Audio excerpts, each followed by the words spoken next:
This is tape for kosher tubes. If anyone wants to follow up, do some chazorah or whatever, it's on kosher tube. Some review, and we have some stuff on kosher tube. And if you don't know about kosher tube, it's a very worthwhile site of different Torah material,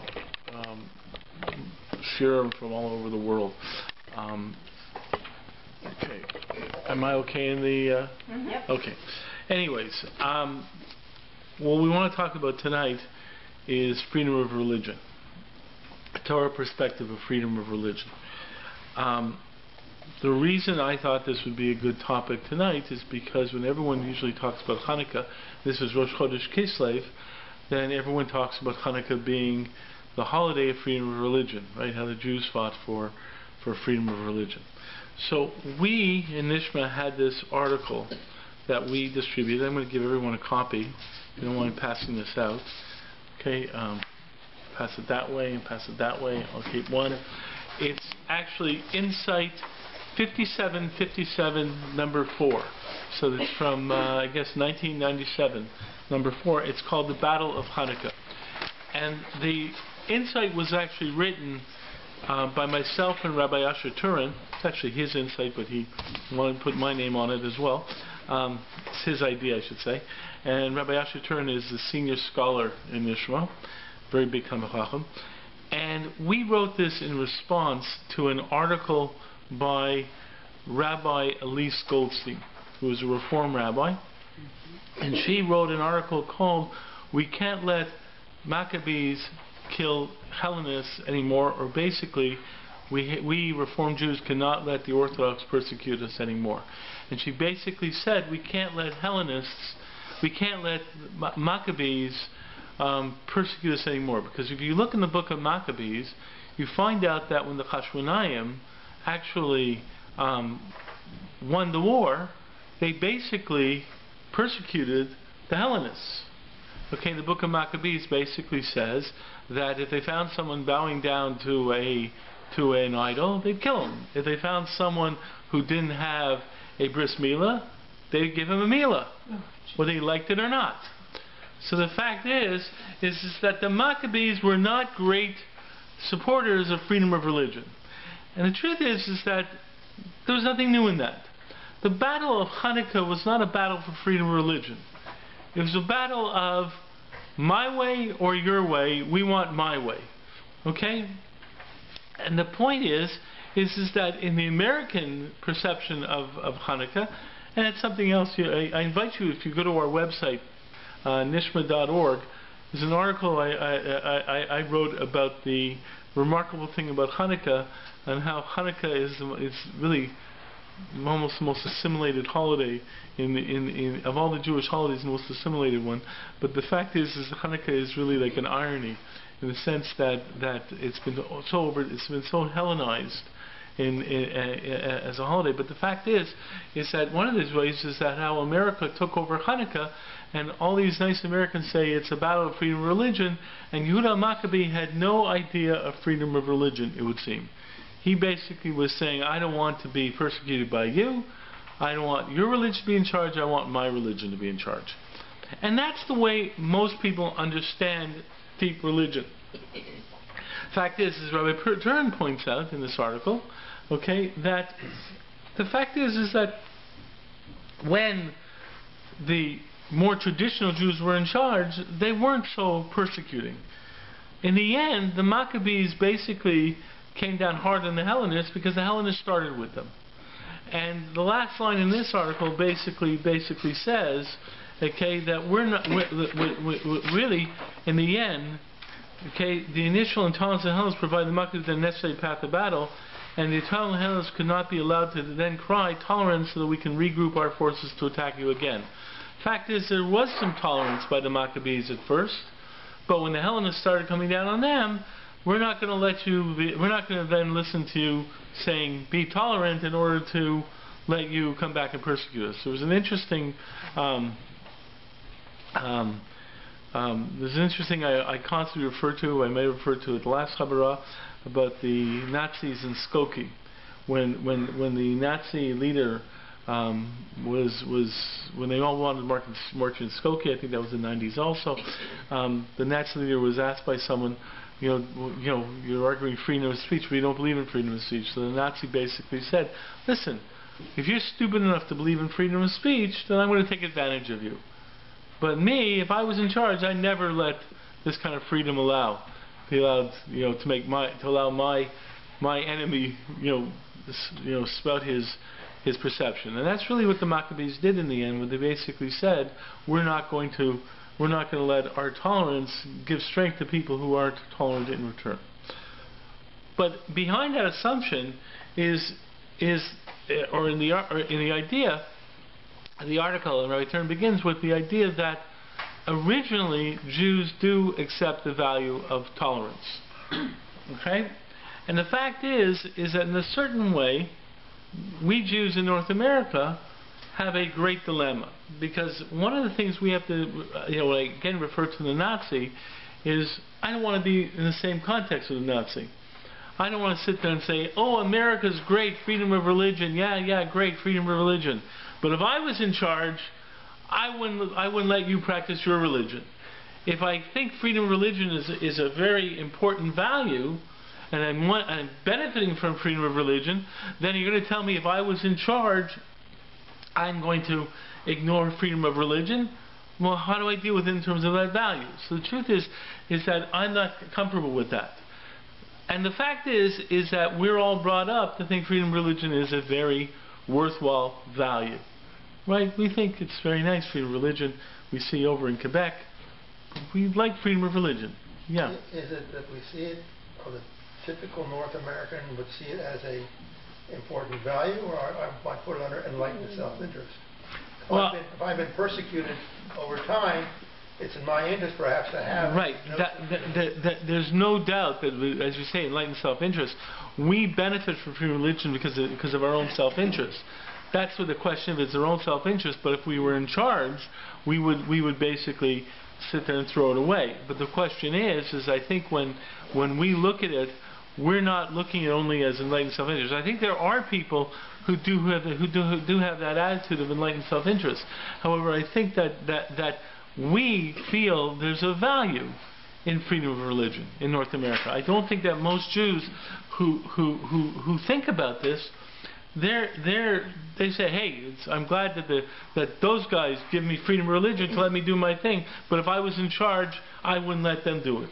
But the fact is, I think that we say, hey, they're good people. The fact is Moshe Feinstein referred to America as a Medina Shel Chesed. So he obviously thought that there was values in these people. And they thought they were good people for being tolerant and for expressing freedom of religion. So the point is are we looking at them if it's only enlightened self-interest, we're looking at them and saying, okay, that idiot over there, he's going to give me freedom of religion. Therefore, therefore I'm going to take advantage of it. But if I was in charge, I would never give him freedom of religion. I don't think that's the way we think. I think we actually feel that there's a strong freedom of religion. I think this comes out very much in Eretz Yisrael, in the sense that Eretz Yisrael, even as we want more halachic observance in Eretz Yisrael, I don't think that we're comfortable with any aspect of coercion. Okay, there are certain aspects of the frum world that say, yeah, we'll coerce anyone. But the point is, I think that we do have a value in freedom of religion. So the question is, how does Torah look at freedom of religion? Okay, and on the surface, if you look in our Chumash, it doesn't seem that we're big fans of freedom of religion.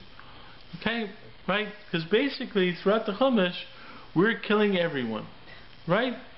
This idol guy, that idol guy, we basically want to get everyone and so forth. And throughout, not just the Chumash, but the Tanakh, we really took on other religious believers, and we didn't really think of them as very tolerant. But wasn't that because they were just worshipping idols? They were supposed to just give up the idol worship? But the fact is, it's still not freedom of religion. The book of Yoshua. Yeah, but it's still not freedom of religion. Correct. Right. Correct. But like God doesn't want idol worshippers. I mean, don't don't eat kosher meat. I mean, do what you want, but don't. But the fact is that if you're going to be a fan of freedom of religion, then the fact that this guy wants to worship idols, hey, it's his religion, right? Well, how far do we divide up the Sheva Mitzvot B'nai Noach then? Because clearly there's room for it, or room for other religions, but the question is, you have to slice them up. Are they contained in the 613? And how much and how long? So I'm going to give a framework, okay, that may be worthwhile to consider in terms of what we mean by religion. The way I perceive religion is a belief system. The difference between Jew and non-Jew has nothing to do with the belief system. Okay? Being a Jew does not believe you believe in Judaism. Okay? Okay? From a halachic, well, the truth is you can't really say halachic perspective, but from in terms of terminology. Judaism is a universal religion that applies to all humanity. Okay? As a theological system. Right? What is a theological system? It's a certain view of reality. God, the God who created the world in 7 days, whatever that means, the God who revealed himself on Sinai, the God who revealed a Torah Sheba'al Peh on Sinai, all these aspects of the definition of reality. Okay? Religions define reality. My perception of reality is different than a Mohammed's perception of reality, a Christian's perception of reality, a Hindu's perception of reality. That's what religions really do. And an atheist's perception of reality. Atheism on this level is just another religion. It's a religion that says there's no God, which means basically it's another view of reality. Within the reality that's expressed by Judaism, it makes a distinction between Jews and non-Jews in terms of behavior. It says Jews have these commandments, non-Jews have those commandments. But the fact is from what you're saying is in terms of the theology, we'll let in we all should share the same theology. Now there comes a question: what happens if they're off by the theology? That's a more specific question, and so forth. In other words, because we have a repercussion if you don't totally accept the theology by being, for example, idolaters. Okay.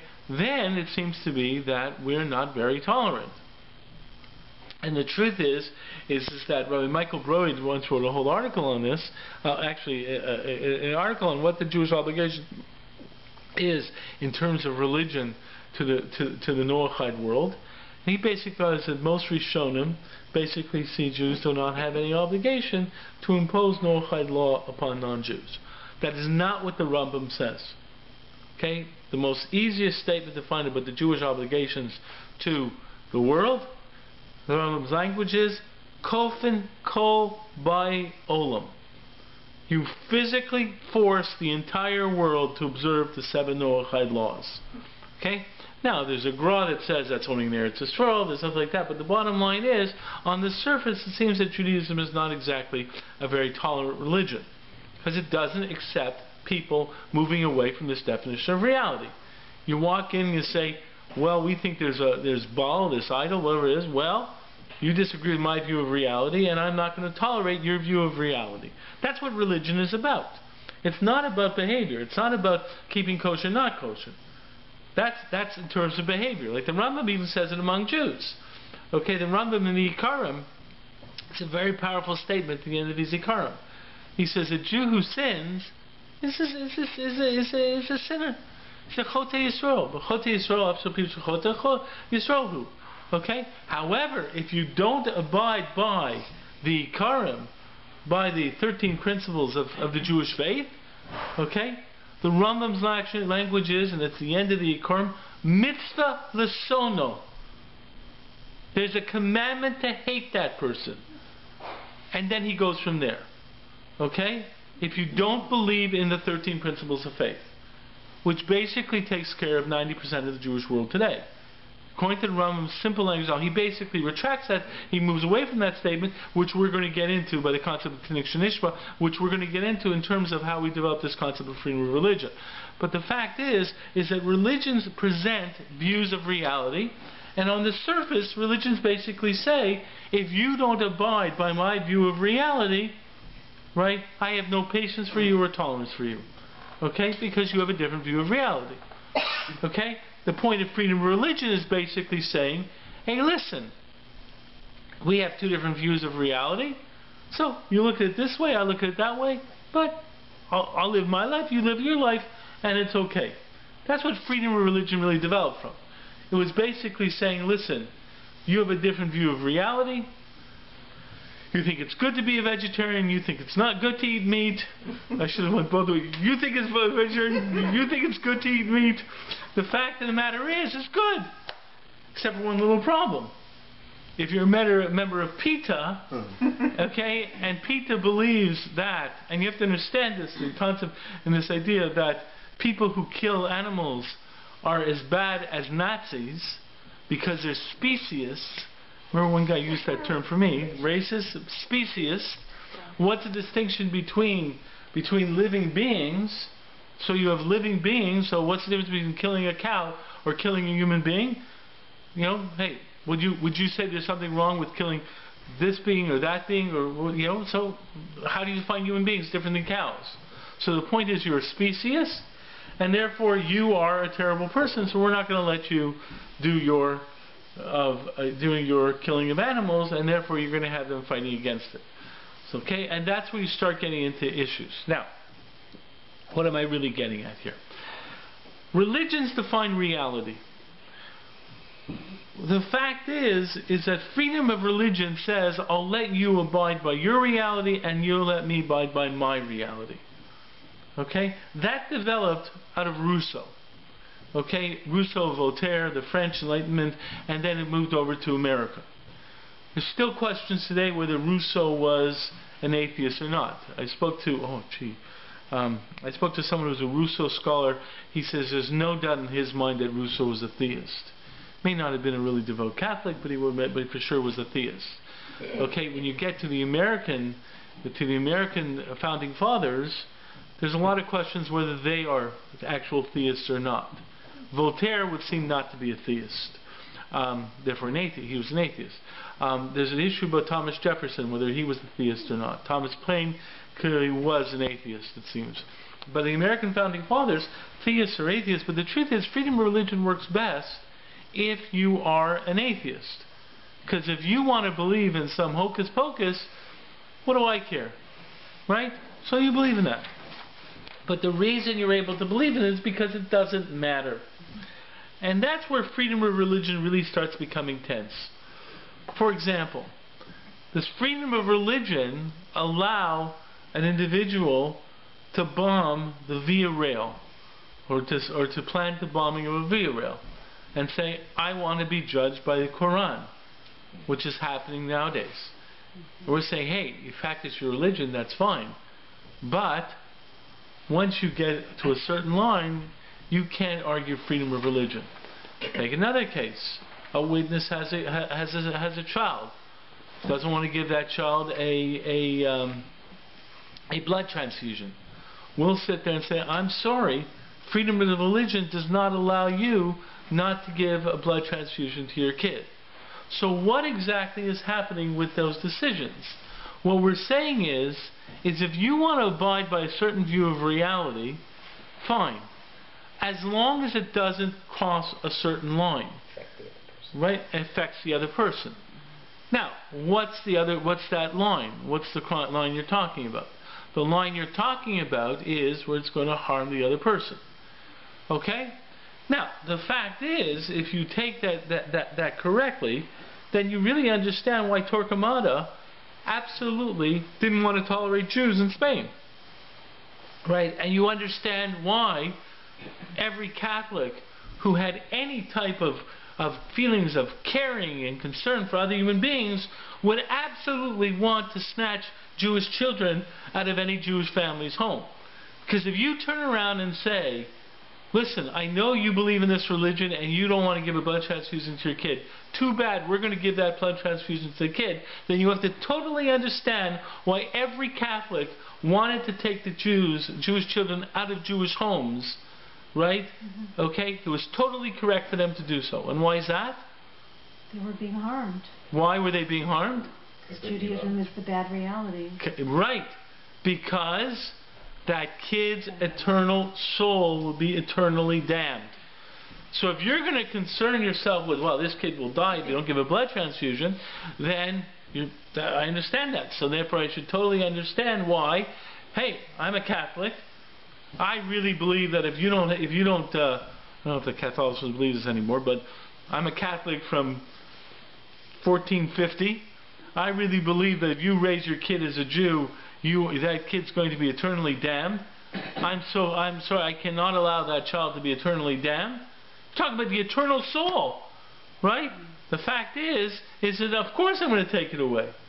Now, if you think like that, then you begin to understand. Okay, so what really is this value of freedom of religion? So freedom of religion works if you're atheist who says all this hocus pocus. Listen, you want to believe that stuff?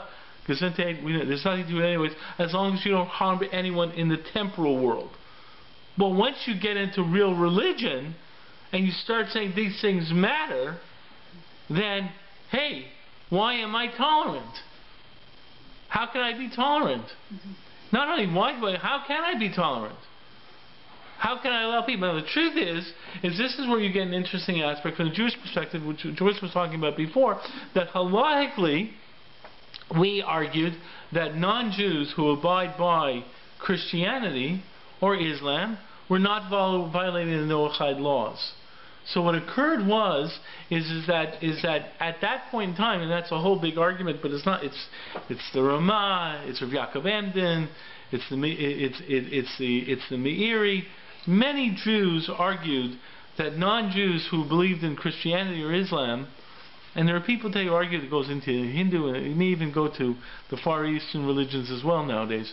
The fact is the way we do it is by saying, listen, if you actually get the concepts of Judaism incorrect, we allow a certain amount of deviation. Not that it's right, but it's not going to cause real problems. So we have a certain tolerance in our system of belief that says, listen, if you don't get it right, it's still okay. So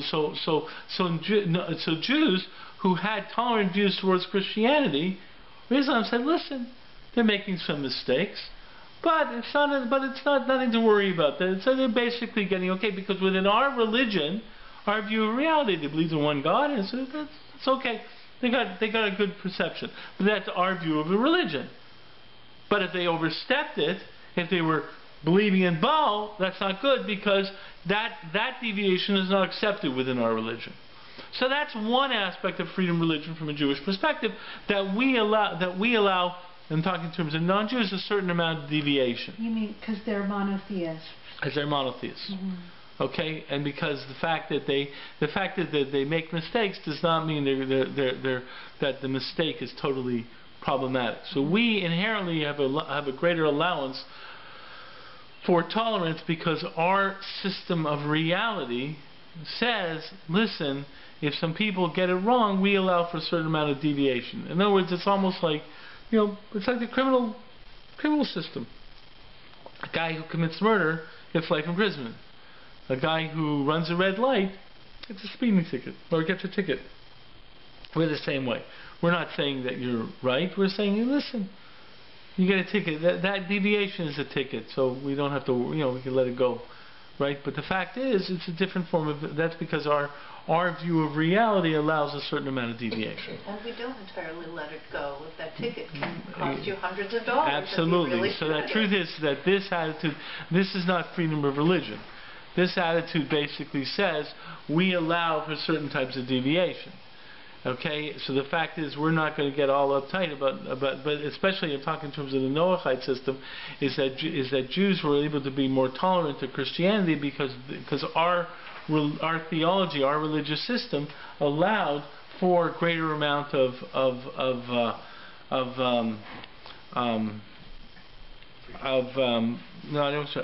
acceptance of deviation. Also, I guess it's easier to have tolerance going that way, because we don't accept JC as the Messiah, right? But they would view us as rejecting their views. Yeah, and the thing is that in their viewpoint, it's a matter of the religion's repercussions. In other words, what we're looking at is that what you have is every religion defines a reality, presents a view of reality, and in that reality are views of repercussions that exist within that reality, that are pursuant to that reality. You don't believe in Jesus, you're going to hell. Okay, pursuant to fundamentalist traditional doctrine in Christianity. Okay, the point is, within our religion, okay, the fact is if you don't get the religion correct, right, not necessarily you are going to get a major penalty of going to hell. You might get some penalty, you might get nothing. So the question is how much can I accept your deviation and be tolerant of it? Okay, but the fact is the tolerance is sort of more a practical tolerance. It doesn't come a tolerance that says if I'm in the country, if I'm accepting a nation, and this is a little bit of difference. It's how Jews live in a Christian society. We can be tolerant of the major Christian faith. There's a difference if we're living in Israel. Okay, would we be tolerant of it? And that's where it breaks down in terms of freedom of religion. All I'm doing now is defining that within our religious perspective of reality, we have greater room for a tolerance of deviation. But we've gone much farther than that in today's world. Yes, absolutely. Okay, because freedom of religion is much more tolerant than that.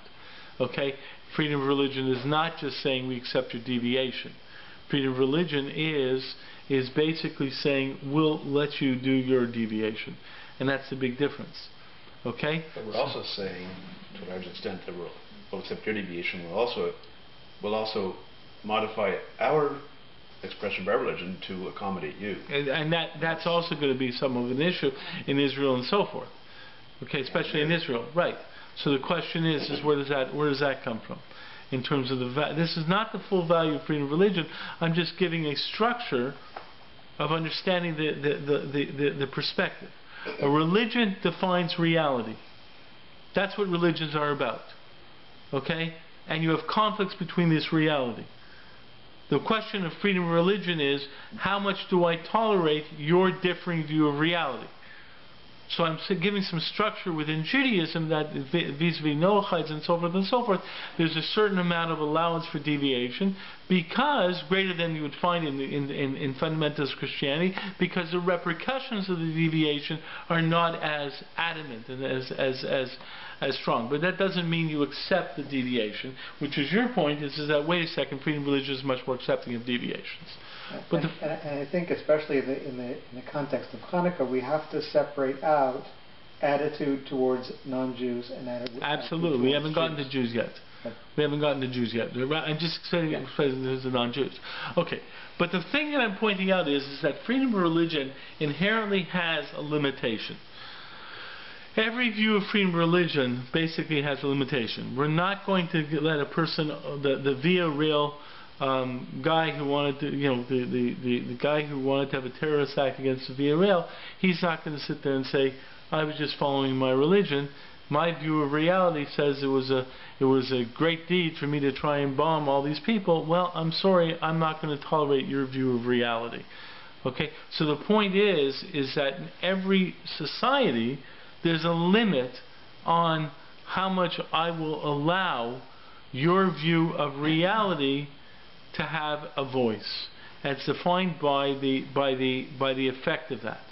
Now, and that's where you get into issues where in Torquemada, Spain, he basically said, listen, the effect of your deviation from my view of reality is such that you're causing tremendous harm to your children. Not only that, you could possibly affect my children very badly, because who knows, one of my kids would like your religion and then leave it. And by the way, that was a tremendous problem in the Middle Ages. I forget who it was, but one of the leading Jewish historians of the Middle Ages points out that Jews had a real big problem because whenever they came to a new place, they always wanted to act as model citizens. So they come to a new place and say, listen, we just got kicked out of so and so and so forth. This time let's be really, really nice to everyone, and then we won't have any problems. Makes sense, right? Make nice, no Right. problem. Okay. So what happened?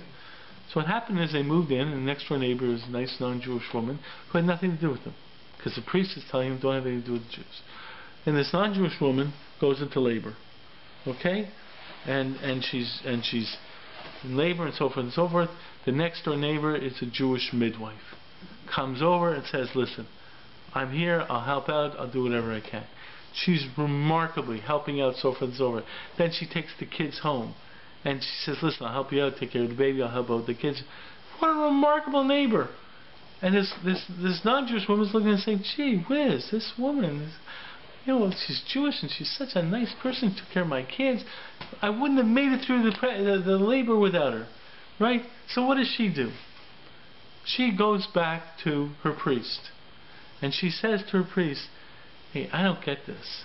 You told me the Jews are all going to hell. That means they must not be nice people. And if they're going to go to hell, they've got to be bad people. And Mrs. Schwartz, such a nice person, took care of my kids and so forth and so forth. I don't know what's going on over here. Why are you telling me that Mrs. Schwartz is part of the devil's brood?" Okay? She goes back. I love Mrs. Schwartz. The priest says, "I got a problem here. What's going to happen here? Jews, right?" He goes to the bishop. He says, "I got a problem. These Jews, they're not playing nice. They're being nice. they're not playing by the rules. They're not playing by the rules. They're acting like mention, and they're very good. And I'm telling my people, they're all going to hell. And lo and behold, they're not doing their part. They're acting like nice guys." So the bishop goes to the archbishop. And they'll come up with this new. What do you think the new plan is? Let's really persecute them. Let's get them. Let's get them not to be nice. And that was always a problem with Jewish persecution. Now okay. But the point is that that's all part of the issue. The Jews basically were trying to be nice. But the point is that in the Christian perspective, the non-observance of Christianity has tremendous repercussion. You're going to hell if you don't believe in JC. So the point is that's a real big repercussion. So the point is, and they're concerned that not just with the Jewish kids that they tried taking away from, they're concerned that these people could try and influence them and bring good devout Christians into their Judaism. Therefore, they're a problem. So the question that I have has to do with a combination of Turcoman of Spain and modern North America. Yeah. All right. In Turcoman of Spain, you weren't tolerated. You were executed. You were toast. Okay. Yeah. In North America, you still have rights. You still have to be tried according to the law. Right. You get all sorts of freedom. Right. And potentially a pulpit from which to pass on your agenda. Absolutely, absolutely. That's why freedom of religion basically challenges the classic traditional religious model. That's why I'm saying that a lot of people argue that Rousseau, Voltaire, let's say some questions, but it was a lot easier to understand freedom of religion when it was basically perceived as an outgrowth of atheist thought. And that's where you also get ideas of freedom from religion. What's happening in Quebec is an outgrowth of the freedom from religion argument, and it's actually connected to what happened in France, where France is really talking about freedom from religion. The fact is that we'll let you do.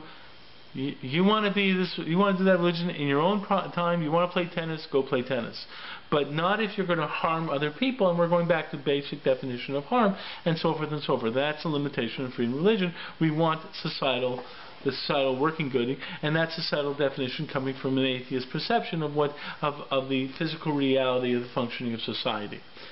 So the point is from a Jewish perspective, how do we look at freedom of religion? The point is that if we believe in God, and we really believe in this reality, okay, it seems to be then how do you tolerate people who deviate from this reality? So we basically said, well, there's a certain amount of deviation we can live with.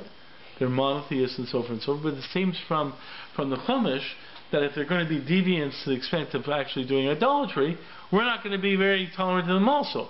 Even in terms of deviations of a lesser quality, the question exists, as you pointed out, the difference in our world, in the sense of, yeah, this is a good idea if we're working under their rules, we can be nice to them and so forth and so forth. But if we established our own rules, right, in our own country, maybe we won't be so happy with deviations of any type. Right? So the fact is where does that come from? Because that's what really freedom of religion is about. It's about accepting deviation from your view of reality. Okay? Am I still in the picture? Yep. Good. Okay. And the real question is, I mean, when you talk about it in our own country, Yeah. in Israel, even though there is tolerance, there's a lot of intolerance. Right. That's true, but the fact is because Israel is still having issues of understanding. There's a lot that Israel is a separate issue. Also gets back into the Jewish concept as well, because one of the problems is the fact that most Jews do not know how to articulate the problem vis-a-vis being part of the Jewish people. The fact is that within the Jewish people we have at least 4 different theological systems within the Jewish people.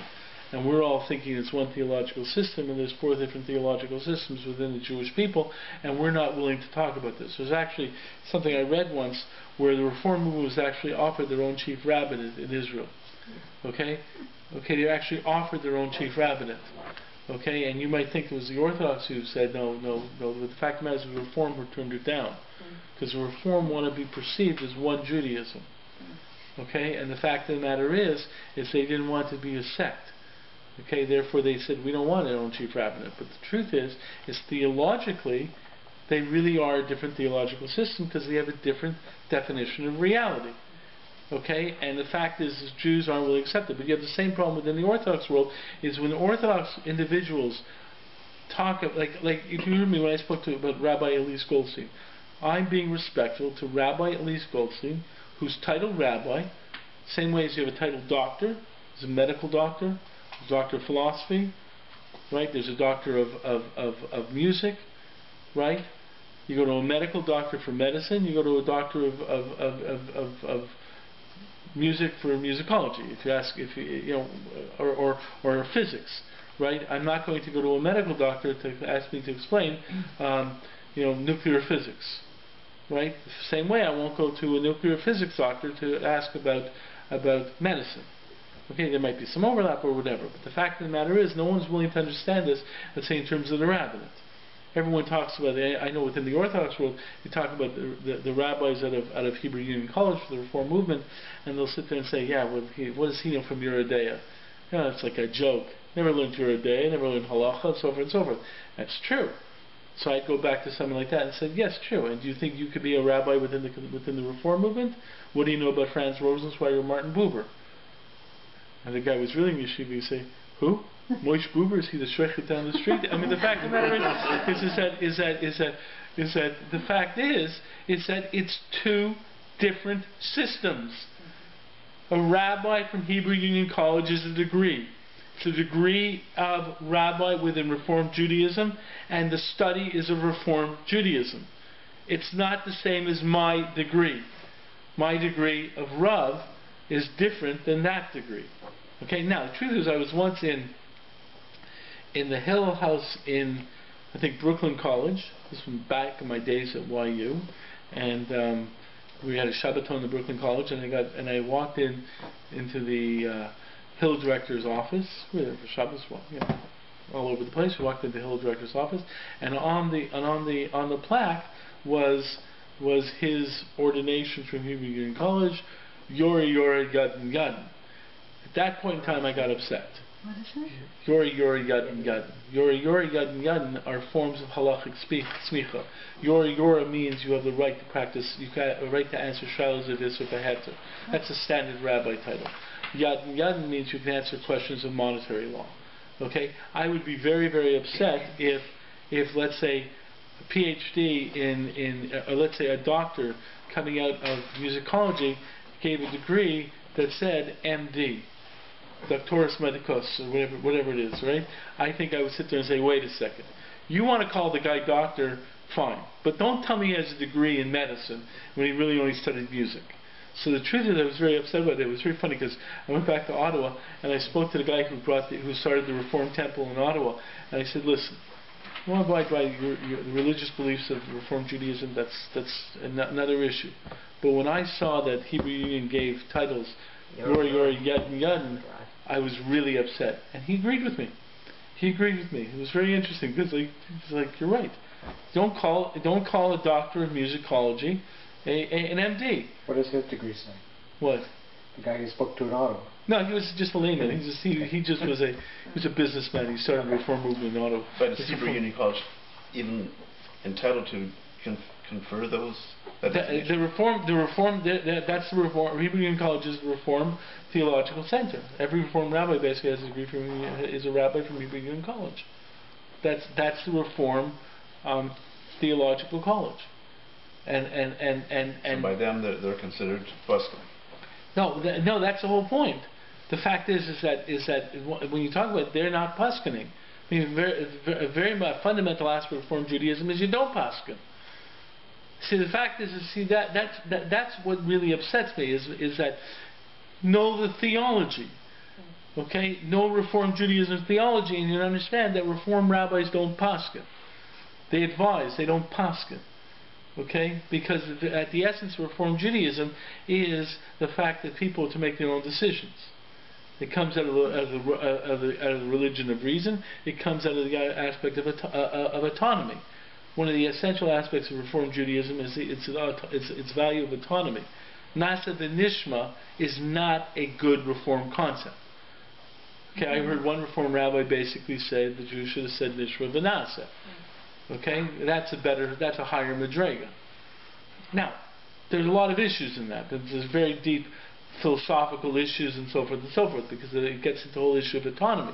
But Reform Judaism is founded on the principle of autonomy. I remember once speaking to a Reform rabbi about Gittin, and I said, listen, and this was a Reform rabbi who understood. You understand the problem with Gittin? He says, if a Reformed person chooses not to give a get, there's nothing I can do as an Orthodox rabbi. You know that. He says, therefore, that's why we encourage our people to give a get. I said, why don't you just come down and tell your members, give Gittin, give a get? He says, because fundamentally I can't do that as a Reform rabbi. Because essentially in Reform Judaism is the concept that you cannot tell anyone to do a ritual. Ritual can only be undertaken by choice. There's no shoulds in ritual in Reform Judaism. In ethics there are shoulds. Okay, I mean that's a simplistic perception of Reform Judaism. It gets more complicated because there was a time Reform Judaism was against any ritual, but the big thing in Reform Judaism is the choice to choose ritual. That's a good thing, but you should do it because you want to do it. You find meaning in doing it, not because you're told to do it. So you're saying in the Reform movement, it's okay to tell congregants they should engage in social justice activities. Absolutely. But not anything. Yeah, because the fact is that their perception of ethical values is much more an aspect of ethics. But it actually comes from the concept of reason, because social justice moves from your sense of obligation from reason. Mm-hmm. Ritual does not come from it. We're not doing it, but the fact is, but the truth is most Jews have no understanding of the theological distinctions. So the truth is one of the reasons you have a real mess in Israel is because no one wants to talk the way it really is, and then throw into that mix the atheist component, where there are Jews who really don't care about religion. The rituals are basically not rituals because of any theological reason. They're basically the culture of Jews. We do Purim because that's the way we do Purim. We do this, we do that, but not because of any theological sense. Anyways, but the truth is that the nature of Jewishness is complex, and most Jews don't want to think it. And the Reform rabbinate turned down the chief rabbinate because they want that idea, because to them it should be one big religion. And the distinctions between Orthodox and Conservative and Reform is just basically how you want to do the religion. Therefore, a Reform person can be more tolerant of my religion because I choose to keep kosher and do Shabbos and so forth and so forth. There are actually Reform rabbis who could be almost as I've met a few Reform rabbis who I would say are almost as observant in halacha as I am. The big difference is the should. For example, the rabbi who married Chelsea Clinton is a guy by the name of Jim Pinette. He's the Hill director at Yale University. Okay, if you would meet Jim, okay, and I know Jim, okay, if you would meet Jim, he would walk into this room right now, you would think of him as a modern Orthodox rabbi. And if he got up and spoke and he quoted stuff, you'd think, not bad. and so forth and so forth. He looked like a modern Orthodox rabbi. You follow him around on Shabbos. I'm sure you follow him around for a whole week. I think for sure you'd say he's a modern Orthodox rabbi. Jim is Reform rabbi. He'll tell you point blank. And his decision to marry Chelsea Clinton was clearly because he was a Reform rabbi. He never accepted Orthodoxy. It was all his personally found meaning in observing the halacha. But he's Shomer Shabbat. Totally. From what I know. And that's not the only one. And she didn't convert, I gather. Who? Chelsea. No, she's not. And Jim wrote an article why, within his perspective, intermarriage is now acceptable, or why he felt he had to be involved in intermarriage or whatever. I've already heard that they're rumored to be split, and she's on the way to the next one. Okay, I don't know. But the fact is that, listen, I remember once I was speaking in Cleveland, Ohio. It's funny. I had a Shabbaton in Cleveland, Ohio, but basically the program was a luncheon, and I spoke and so forth and so forth. And Friday night I stayed with a very close friend of mine, my old roommate at YU. He was the one who brought me in and so forth and so forth. So Friday night I was him, and at my table was a person who was he was involved with a Jewish organization. Put it that way, and he was a rabbi, so forth and so forth. Like, okay, fine. So we're talking the whole night. We're joking. We're having interesting conversation. Then I just sat down, and then all of a sudden I just said, "Okay, so where'd you get smicha from?" So he said, "Hebrew Union." So I started laughing because we were laughing the whole time. We were joking the whole time. I said, yeah, sure. So we laughed because we were joking the whole time. We were really having a good time. I said, Hebrew Union. Okay, another one of his jokes. Okay. A few minutes later, I said, okay, so seriously, where you get smicha from? So he looked at me and says, seriously, Hebrew Union. So I'm sitting there and saying, okay, wait a sec, what's the story? So he said, basically, he became from. While he was in the Hebrew Union, while he was there, he became from, and he said his first pulpit was as an assistant Reform rabbi in the temple. And by that time, he was already Shomer Shabbos and basically totally halachic. But he still was adamantly a Reform rabbi. He did it because he chose to do it. And he says, my congregants are very upset. The congregants are saying to the rabbi, say, why do we have this Orthodox rabbi as a rabbi? It's not Orthodox, I'm Reformed. Benny Meisner here has Orthodox smicha. No, this is different. That's the other way around. That's the way around. Yeah. And then basically he said after about 3-4 years in the Reform movement, he basically said, it dawned on him one day. He said, I'm telling people they should keep Shabbos, they should keep kosher. And I said, I'm no longer a Reform rabbi. Because once I start saying should, so anyways, but the fact of that is one of the problems in Israel is the fact that most people do not understand the complexity of the Jewish picture. And therefore we don't know what we're talking about when we're talking about these things. Okay. So that's one of the problems. But the fact is also another problem because in Israel, we also value freedom of religion. Because of the democratic side to it, because Jews have benefited from freedom of religion, so Israel, right off the bat, wants to have freedom of religion. So right in the Declaration of Independence of Israel, you already see the inherent contradiction. We're creating a Jewish country, but every religion is equal.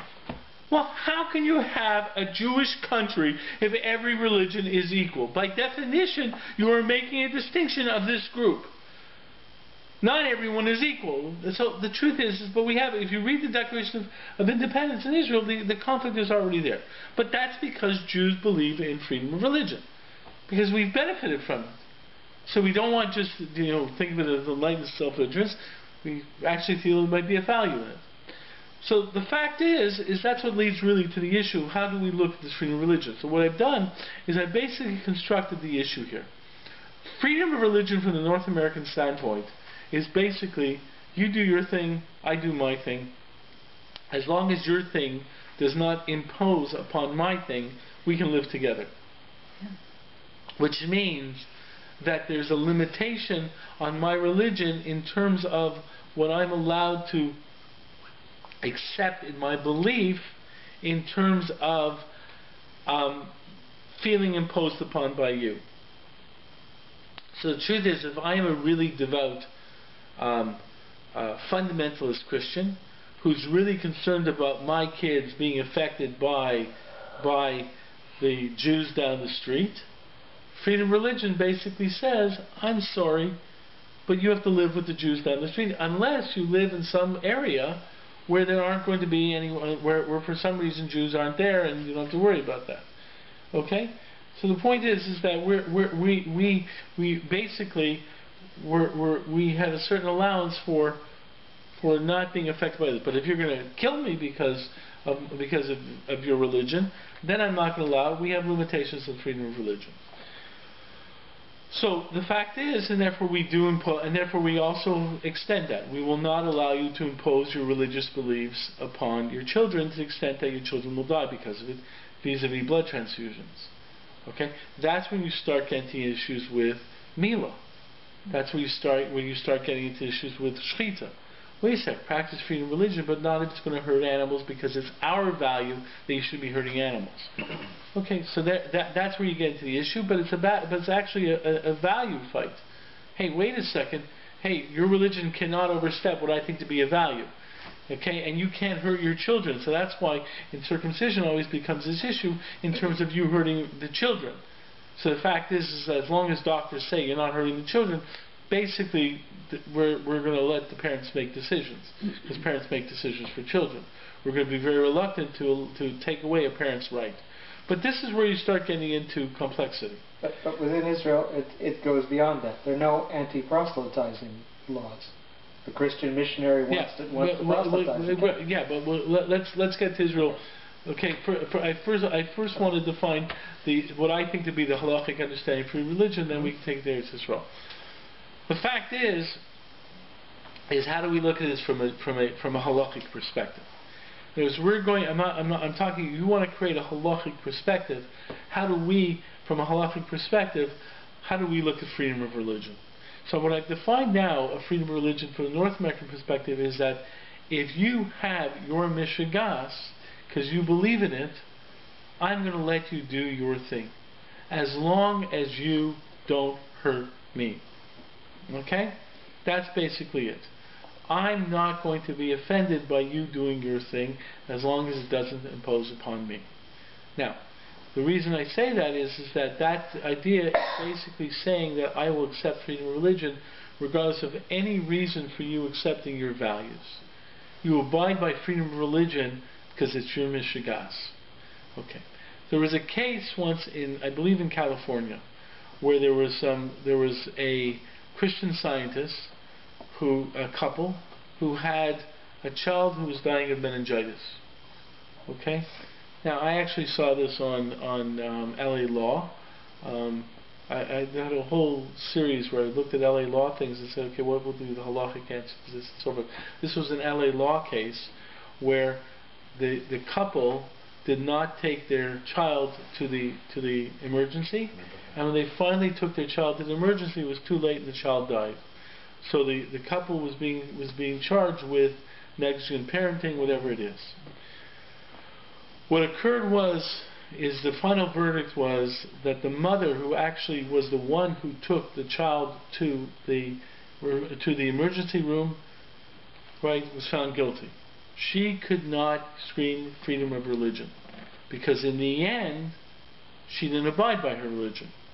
She basically gave in and went to the doctor. The husband, who never showed any wavering of the doubt of his religion, was totally found not guilty, because he followed his religion. He was not negligent pursuant to his religious ideas, because he took his son to a faith healer, the practitioner within Christian Scientists, and he never changed from that. It really reflects the American attitude of freedom of religion. Pardon? So what you're saying is that honor killings by the Arabs are tolerated? No.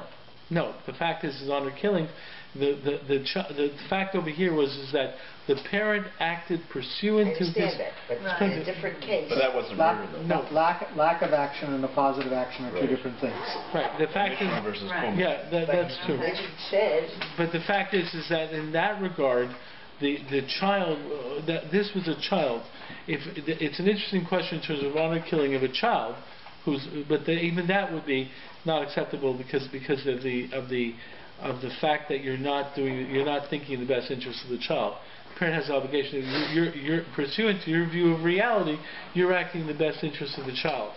But any treatment that you're offered, Right. you have the right to refuse. Right. But your perception is, their perception is, over here in terms of honor killing, you're not acting in the best interest of the child. See, this is where you get into issues. The fact is that there's a limitation on freedom of religion, but that's where the argument is, where you sit there and say, wait a second, we're not going to tolerate you not taking care of your kid. This was also post facto. Prior to that, the court would have stepped in. If the court would have known the situation, the court would have stepped in and made the child a ward of the court. so the tax amount to Dine Malchus Dino? No, Dine Malchus is a very separate idea. We haven't dealt with the Jewish aspect right now. Right now I'm defining that within the perception of freedom of religion within society, it's basically that I'm going to let you look at reality any way you want to, and if you want to accept some weird view of reality because you're high on something, as long as you don't harm me or your children or other people, I'm going to let you do it to some extent. I'm going to let you do it. I think you might be reading something into that judgment that isn't actually there. Yeah. I don't think the judge decided based on this gentleman's freedom of religion. I think the judge decided that the gentleman had a right to refuse treatment. No. Whatever he did not have the right to refuse treatment because it was in the best interest of it. He had a parental duty to take care of his child. The same way as parents have an obligation. If a parent is negligent towards a child, that's against the law. If a child is not taken care of by parents, you can break in and the parent has a duty of obligation to the child. He met his duty of obligation to the child pursuant to his view of reality. His view of reality, what happens from freedom of religion is you can buy your view of reality any way you want to. Okay, belief, it's reason, I don't care. That's it. Therefore, in that decision, the father, who didn't think at all, did. The mother, she broke down. She couldn't rely upon freedom of religion because obviously she didn't buy that system. Okay. But today, unless I'm mistaken, JWs can still refuse. Yes. No. Yeah. But the court will step in. An adult. Yeah. Right. And then they'll step in and they'll do that. Right. And then according cases where they. No, an adult can refuse. An adult refuses. until somebody Right. comes to Not for the harm, children. then they step in. But the child will make a ward of the state. But only Okay. if But it's they ultimately- discover there is harm. Right, absolutely. But it's ultimately also spiritually harmful for the child because they won't Yeah. be anymore a JW. Right, I understand. They have I understand, more but that, blood but in them. and therefore the court is not showing freedom of religion. Okay, Right. that's limitation. Okay. Okay. So therefore, the fact is from our perspective, we're basically saying you can do what you want to believe in, which basically, and I'm telling you, this is why it really comes from the atheist idea. You want to do your crazy idea from belief, is that hey, as long as you don't harm me, that's going to be freedom of religion. You're saying that's defined by the physical world. That's defined by the physical world. And it really makes a lot of sense if you're an atheist. Okay. So what is the halachic perception of freedom of religion? So in that case, I felt that the woman would have been let off the hook and the man would have been held responsible. And let me tell you why. The fact is that there are classic arguments for freedom of religion from a Jewish perspective. Okay? The most powerful, I think, is a statement I know about, is a statement by Rashi in the Gemara Shabbos. In the Gemara Shabbos, there are 3 famous cases of a non-Jew who wishes to convert to Judaism. Okay? Okay? You know the 3 famous cases? The one that's most famous is the the guy who says, okay, teach me all of Torah on 1 foot. Goes to Shammai, and Shammai throws him away. And Hillel says, okay, I'll have to read it kamocha, love your neighbor as yourself, everything, and the guy he converts him. Okay, fine. That's one of them. That's okay. One of the cases goes like this. A non-Jew comes and says, I want to, how many Torahs? Torah Shebaal Peh is the essential belief of Judaism. We are not a Bible-based religion, we are a Talmud-based religion. Okay? It's one of the great issues that people don't recognize, that the essential revelation of Judaism is the oral law. Okay? Now, what Hillel was saying here is, guess what? If I told you this document was a document from God, okay? He'd say, well, I'm going to teach this document with some special holiness. But before you accept this document, some essential holiness, you have to accept me telling you that it has essential holiness. Which means you have to accept me first, and what I say orally. That's what Hillel was saying to him. An aleph is just some squiggles there. If you're going to say it as a certain sound, and it's going to be read like this, and you're going to make Adam, Aleph, Dal, Men into a name, it's because someone had to teach you it. And therefore, Torah Shebaal Peh is always primary to Torah Shebechtav. Okay? The non-Jew understood that and accepted Torah Shebaal Peh. So Rashi has a problem. Rashi's problem is a real problem. If you're going to convert someone, he has to be converted and he has to accept all the Torah. At least he cannot deny something aspect of the Torah. He can't say, I'm going to do A, I'm not going to do B. He can't sit there and say, I'm going to keep kosher, but I'm still going to eat shrimp. Can't do that.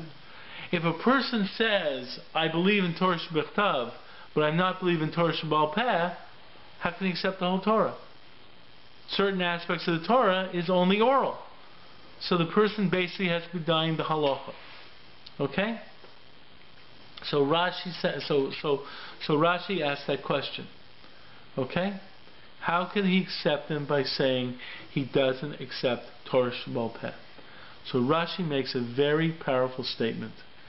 He says he didn't deny Torah Shebaal Peh. He just said, I don't believe in it. Okay? Now what is Rashi saying? And that's a really good question. What exactly is Rashi saying? And Forsham are trying to figure it out. My understanding is that Rashi is introducing an interesting idea that I'm now going to expand upon. That basically, from a Jewish perspective, we understand the complexity of life. We are not a belief-based religion that you have to believe. See, Christianity is a belief-based religion, and since it's a belief-based religion, it's something to do with reason. Is that the reason all Jews are subject to not believing in Jesus is because they already all know that the truth. You go talk to a fundamentalist, so the way they'll argue with you is that you really know that Jesus is the Messiah. You're just denying it.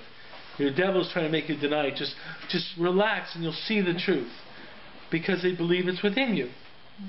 I'm sitting there and saying, wait a second, I just don't buy it. Okay? Now they can't accept that. But the fact is if you're working with reason, and you're working with a perception of how do I know the truth, then the fact that the truth is cloudy, the fact that it's difficult, immediately creates an issue where you can't be expected to know the truth. And therefore, the question of you saying, I don't know the truth, is no longer a statement of denial. It's not a statement of commission non-belief in a statement. Hey, listen, I just don't believe is not a statement that becomes an aspect of heresy. And that's what Rashi is saying. Heretic is a person who's basically fighting it. The person is saying, I just don't see the argument, I just don't do it. That's not heresy. And the fact is that concept of I just don't see the truth permeates throughout Jewish law. In the laws of Hasra, okay, of a warning, you can't be held accountable in the Jewish court unless you are first warned in advance before you think. You have to be told, hey, you're not allowed to eat that piece of pork. And if you eat that piece of pork, you get lashes. God told you to eat that piece of pork. And the person has to sit there and say, Aval Pikein, I know God told me not to eat it, I'm going to eat it anyways. Okay, and that's why the Rosh says that anyone who's punished within the Jewish court, anyway, he's actually talking about Misa, anyone who's killed in the Jewish court is not killed because he's Machal Shabbos. He's killed because basically he gave the finger to God. Okay? Because basically in order to get killed, he has to say, hey, God told you not to do it, and the guy's saying, I don't care. And the Rosh makes a powerful statement. If he really just wanted to eat the pork, because he really just wanted to eat that pork, all he had to do was keep quiet. I didn't hear the hasra. I didn't hear the warning. He had to get punished with that. Should make a statement. I don't care. Says that's the evil in making that statement. Okay. Therefore, the point being is throughout Jewish thought, the idea of not understanding reality becomes an understandable aspect. So within the Jewish perspective, you see this in the concept of Tnik Shenishba, the child who's raised by non-Jews, or people who aren't brought up within Jewish education, which the Rambam says, even though he says, as I said before, in his Sefer Yikarim, that you're supposed to hate the heretic, but he specifically says that doesn't apply to someone who is not brought up with these values, and this is extended. The Chazon Ish says someone who doesn't have Nisim Nigloim, open miracles. See, the fact is, when you look back in terms of the Tanakh, you look back in terms of the strong attitude towards the idolaters when they went into the Canaan. The Canaanites knew God. Rachav says to the spies of Yeshua, we all know the story. We all know what happened to Egypt 40 years ago. We all know what happened to you guys in the desert. We all know you were taken by God, so forth and so forth. I like to be part of your people. I get the message. But these guys over here, they don't want to listen to it because they see the truth. They don't want to listen to it. That's a heretic. But if there's any question about it, then it's a question of reason. And the fact is that from a Jewish perspective of freedom of religion, an individual who basically says, hey, I don't really get it, or I don't agree with you, or here's my argument, or that argument, then Judaism basically says, to a certain level, it's between you and God, because I don't know the real truth of what you believe. Except when it comes to law and order. That's why when you look in terms of the Jewish court system, as lenient as they were in the court system, you ate chazah, you got off the court. You Machal Shabbos, you never got killed. But if you killed someone, and you sit there and say, I thought it was okay to kill him, you might still get killed. Not because of the theological reason of the problem, it's protect society. So from a Jewish perspective, there's certain rules of limitations on allowance for people to make mistakes because you're still dangerous. However, the ability for you to know the truth, we have an understanding of the complexity of the truth and the fact that you may not know it. And you may not have difficulties. That's what Rashi is saying here. But Hillel, and he says, how could Hillel be Megayim? Because Hillel had faith that had knowledge that he knew that guy, he'd be able to teach the guy, and he would abide by, he'd come to the realization of the truth of Torah Baal Peh. So Hillel basically said, I'll rely upon the fact that I will teach him and he will accept Torah Baal Peh. But the point is what Hillel is really saying though, the fact that a person doesn't believe fully, okay, that doesn't make him a heretic.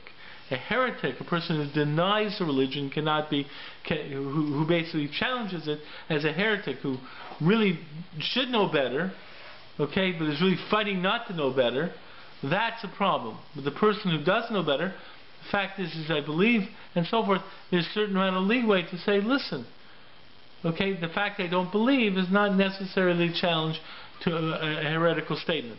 But this for sure applies in terms of freedom of religion. In our freedom of religion, we basically understand, not to the extent that you'll harm society or harm me or something like that, but the fact is that while you're struggling with ideas and while you're working hard with the ideas, then we can actually accept the fact that you may not get the right answer. And that's what we mean by freedom of religion. The fact is, Rabbi Turin actually has a whole paper like this in terms of Christianity. He argues from this from the Ramah, he argues like this from Yaakov Emden and stuff like that. Is one of the reasons that Jews were very tolerant of Christianity was because they understood the dilemma of Christians. How does physical human being deal with the monotheistic, invisible, non-corporeal God? It's a very, very difficult concept. So therefore, the reason that he thinks a lot of people basically, that they get to the Meiri because they're basically ethical, so they're obviously in the monotheistic world, but they're having difficulties dealing with it. How do I deal with this? How do I relate to God? How do I deal with it? And so on and so forth. So they come up with these concepts. We understand the difficulty of that challenge. Therefore, the solutions you come up with, right, as you're going through the struggle, the intellectual struggle of trying to understand the truth, that's where our freedom of religion comes from. That's why when I went back to that case with that couple, the witnesses and so forth, that woman who was struggling and so forth and so forth, the fact she eventually took her kid to the doctor, that's what we expect. We expect that struggle. The guy is basically saying, I believe. Well, you're not in a struggle. You're just following some whim. So the truth is from our understanding of freedom of religion, we understand the concept of struggle. We understand that it's not clear-cut. And that's the concept of Tinnik Shenishma. That does not mean we're going to let you ruin our society. Okay? That does not mean we're going to let you, and not just cause harm, but we're not going to let you affect our society either in terms of societal functioning. But we will understand the dilemma of knowing truth and the challenge of knowing truth. And that's freedom of religion from a Jewish perspective. We understand the dilemma. And basically, that's our attitude in terms of dealing within freedom of religion with other religions and even within the theological differences within the Jewish world. The fact is that if we understand the dilemma, we understand the challenges, it's not so clear-cut. Even the Chazon Ish talks about the fact that we don't have open miracles. So the truth is that we can't really prove our point. So the fact is we're dealing with and working with the dilemma. And then we're figuring out how much tolerance we can allow in order to maintain our societal structure. So that's a Jewish perspective of freedom of religion. The fact is, this goes back to the Chanukah story. In the beginning, the Maccabees abided by that freedom of religion perspective. Yeah, we're struggling, trying to know the truth. It's a post-miraculous age. How do you know the truth? And so forth and so forth. It's difficult. Philosophy. We're dealing with all these issues. But if you are going to start imposing upon us, if we then if we're going to be in charge, we're not going to then turn around and allow you to ruin our society because of freedom of religion. And that's what the Maccabees basically said. In the end, you showed that you did not respect us in terms of our struggles. Therefore, if we allow respect for your perceptions, you will only get strong enough to cause us problems or to try and defeat us because you don't have the same attitude of freedom of religion. But from our perspective, freedom of religion is really an intellectual concept. HaKadosh Baruch Hu is hidden. The truth is hard to figure out. And what Judaism believes in is the struggle to knowing that. And the truth is, as long as people are involved in that struggle, we can show them some tolerance as they go through that struggle. It's an intellectual struggle of knowing God because that's the world that God has placed us in. But where do you draw the line? On when it negatively impacts upon our society or upon individuals. Isn't that what's happening in Israel right now? The fact is, in Israel has not. The truth is, I'm not talking about Jew against Jew. I'm talking about Arabs against Jews. The fact is that that's where you start running into real issues. But the truth is, the language in Israel has not been formulated this way. This is what I was getting at when you raised the issue. The problem in Israel is we don't talk this way. The truth is that if we live in a situation where, what do we do with the Muslims on Har HaBayis and so forth and so forth? It's a real difficult situation if we're going to have free religion, as long as you're struggling with it. But if we're going to allow them to basically say, I believe, so I don't care about you, then we are being taken advantage of. If we sit there and say it's a struggle to know the truth, and we're going to allow you to, and we're going to understand that struggle, then we have to figure out how we're going to come to some definitions of answers within our societal structure, and that becomes much more difficult, and it becomes a difficult issue, because we have to come up with what our societal structure is, and where we can compromise or develop other aspects. It becomes much more difficult, but we have to use the right language. The language is, hey, listen, if you're respecting the challenge of knowing truth, but if you're going to be a dogmatist, basically saying, I'm right, you're going to hell, then wait a second. We can't relate like this, because I'm sitting there and understanding your struggle. I understand. The fact is that, and this has always been one of the problems of the intellectual perspective. The fact is I understand your struggle. I understand the struggle, and the fact is I can communicate with someone who's struggling and has come to certain conclusions that are different than me, knowing that they're conclusions based upon the difficulty of really knowing the truth.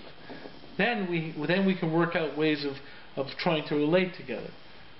Okay? And that's the Jewish understanding of freedom of religion. But if you're talking to someone who's going to take a dogmatist approach, freedom of religion, right, that basically I'm right and you're going to hell, right, then there's no possibility of having a conversation with that person, and no possibility of developing a ability to work out a system where we can operate within one society. So why do you think why do you think in Israel we have such difficulty with it? Like, why don't we? I think we have difficulty even talking within ourselves. See, I found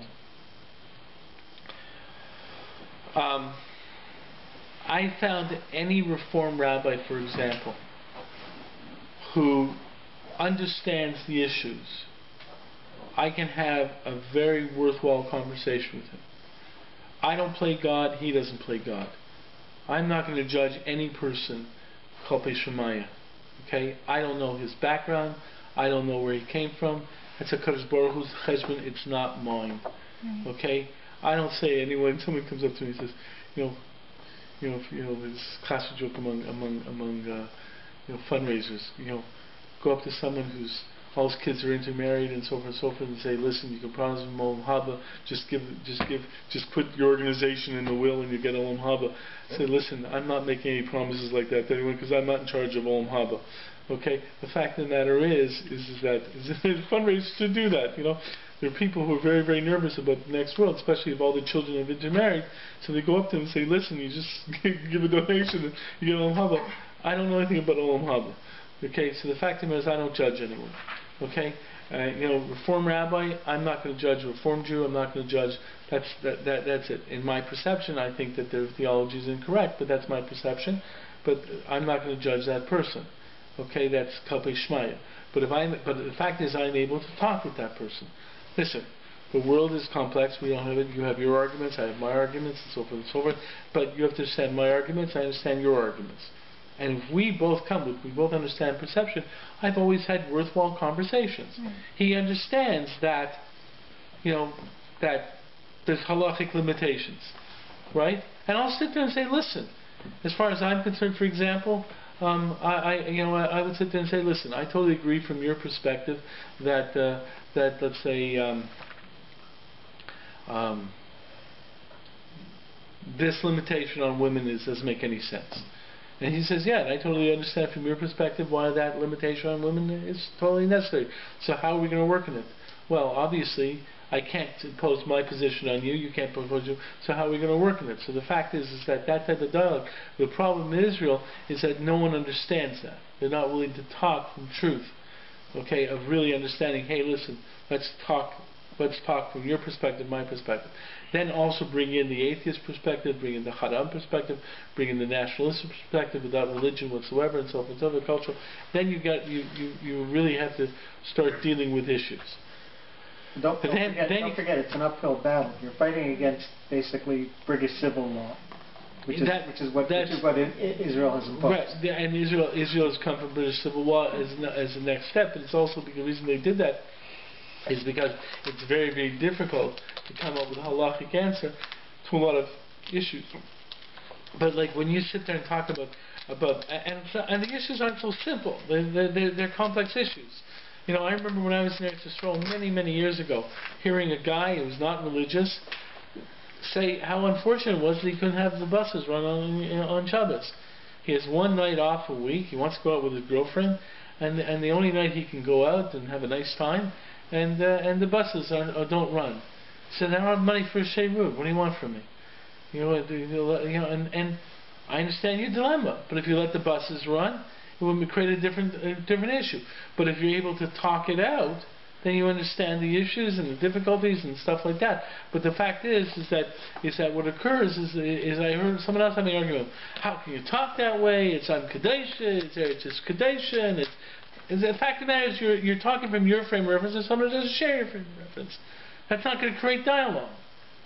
Fact is freedom of religion basically creates, from a Jewish perspective, understanding across the dialogue aspect and why there is, in that aspect of the world, the complexity of the world, that there is such a reality. Yeah. I just don't understand why there's so many Jews that refuse to understand that there is no dialogue to be had with the people that don't struggle. So they keep trying and trying, or they just submit or cave. The fact is, you have problems within the Orthodox camp. You have problems within the Reform camp. That's why when I said before that the chief rabbi, from what I read, for the Reform movement was turned down by the Reform movement because they don't want to be perceived as a separate sect. They want to be perceived as all one big religion. You know, we're all equal rabbis. No, you have a degree in A and I have a degree in B. Okay? No one wants to say that. And the fact is that, and that's part of the problem. From a religious perspective, from an Orthodox perspective, is that how many Orthodox rabbis, or how many Orthodox individuals really understand Reform Judaism, the theology of Reform Judaism, right? They'll walk in there and say, come on. They don't understand Reform theology. So the fact is that the argument, the complexity of the state, of the situation is basically downplayed. And without understanding from a Torah perspective that the world, through understanding the reality of life, is complex. That's the way it is, and therefore people are going to get it wrong. Mm-hmm. And then we have allowance. We have certain aspects of how we deal with getting it wrong. There's certain aspects of dealing with getting it wrong within halacha. We basically say on a certain level, lo b'shamayim, that what you think is wrong is really right, because it was decided by the rabbis that way.